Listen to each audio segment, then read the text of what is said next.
Il était une fois, dans un petit village pittoresque, une vieille dame du nom de Mabel.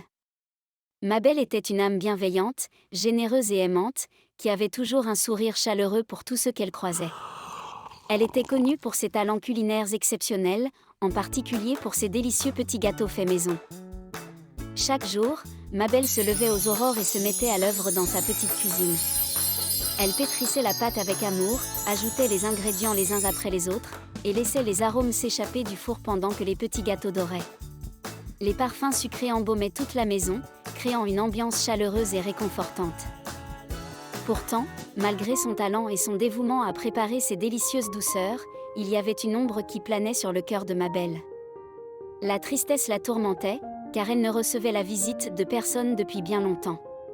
Ses enfants étaient partis depuis des années, occupés par leur propre vie, et ses amis proches étaient également dispersés aux quatre coins du pays. Mabel vivait seule dans une petite maison en pierre, entourée d'un magnifique jardin fleuri. Elle espérait toujours voir le visage réjoui de quelqu'un frapper à sa porte, mais les jours passaient et se ressemblaient tous. Elle avait l'impression d'être oubliée, comme si le monde extérieur ne se souciait plus d'elle. Cependant, Mabel ne laissait pas sa tristesse l'empêcher de continuer à faire ce qu'elle aimait le plus, préparer ses petits gâteaux. Elle les disposait avec soin sur des assiettes joliment décorées, prête à les partager avec quiconque croiserait son chemin. Elle se disait que peut-être, un jour, quelqu'un viendrait les déguster avec elle. Un matin, alors que Mabel finissait de cuire une fournée de petits gâteaux, elle entendit un bruit familier à sa porte. Son cœur bondit de joie et d'excitation alors qu'elle ouvrait la porte. À sa grande surprise, elle se trouvait face à une petite fille aux yeux brillants et aux joues rosées. La petite fille avait entendu parler des délicieux petits gâteaux de Mabel et avait insisté pour les essayer. Mabel était aux anges. Elle invita la petite fille à entrer, et elles partagèrent une douce après-midi à déguster les petits gâteaux, à rire et à raconter des histoires.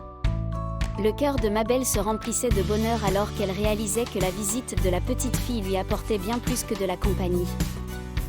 Le bouche à oreille se propagea rapidement dans le village, et bientôt, d'autres personnes commencèrent à rendre visite à Mabel.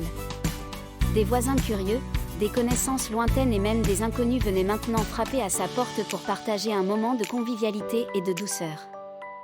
Mabel ne se sentait plus jamais seule. Sa maison était remplie de rires, de conversations animées et du parfum des petits gâteaux qu'elle aimait en préparer. Elle avait trouvé une famille choisie, une communauté qui l'entourait et la chérissait. La gentille vieille dame qui avait autrefois connu une profonde tristesse avait découvert que l'amour, l'amitié et la générosité pouvaient guérir même les cœurs les plus solitaires. Mabel continua à faire ses petits gâteaux, mais désormais, elle ne les partageait plus seulement avec ceux qui les dégustaient, mais aussi avec ceux qui lui apportaient du bonheur et de la compagnie.